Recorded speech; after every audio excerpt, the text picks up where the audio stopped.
Selama kurang lebih 13 abad lamanya, kehidupan politik umat Islam berada dalam model kesatuan politik yang disebut Khilafah Islamiyah. Khilafah adalah negara bercorak imperium atau satu negara untuk seluruh dunia. Dimulai dengan pelembagaan negara oleh Nabi SAW pada tahun 622 Masehi di Madinah, sampai berakhir dengan penghapusan institusi Khilafah Turki Utsmaniyah pada tahun 1924 Masehi. Sepanjang masa tersebut, model politik nasionalisme dan negara bangsa tidak dikenal di dunia Islam. Memang pernah ada di masa Khilafah Abbasiyah bermunculan raja-raja kecil yang menguasai sejumlah wilayah. Para raja tersebut kemudian dipanggil dengan sebutan Malik atau Sultan.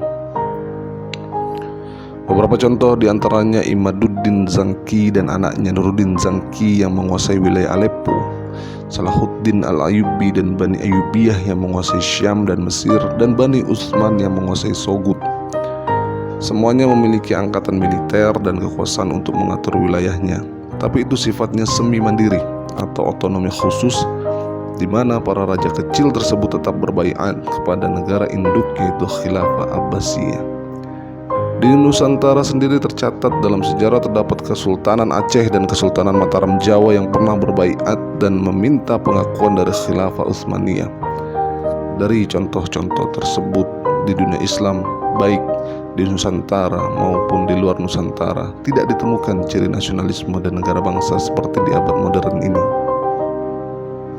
Memasuki abad 19, dunia Islam berada dalam titik terendah dengan kemunduran peradabannya. Sebagian wilayahnya berada dalam tirani kolonialisme penjajah.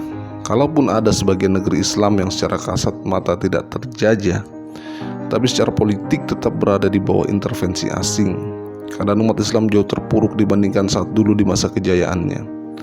Khilafah Utsmaniyah yang saat itu masih eksis, pengaruhnya kian keropos, tidak kuasa berbuat banyak untuk mengembangkan peradaban dan membebaskan umat Islam dari keterjajahan.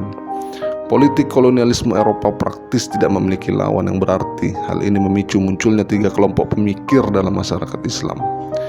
Pertama, kelompok Islam tradisional yang diisi oleh ulama-ulama yang berpikiran konservatif.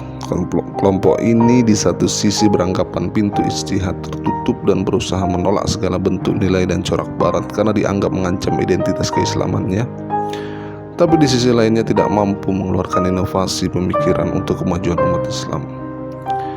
Kedua, kelompok Islam modern atau modernis.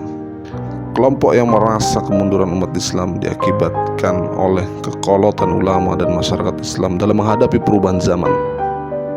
Mereka masih beranggapan Islam sebagai solusi dari penyakit yang diderita oleh umat Islam. Maka perlu ada pelestarian ijtihad dan interpretasi ulang terhadap Islam. Meninggalkan fanatisme dan taklid terhadap mazhab, juga mengadopsi nilai-nilai barat yang bisa membawa pada kemajuan.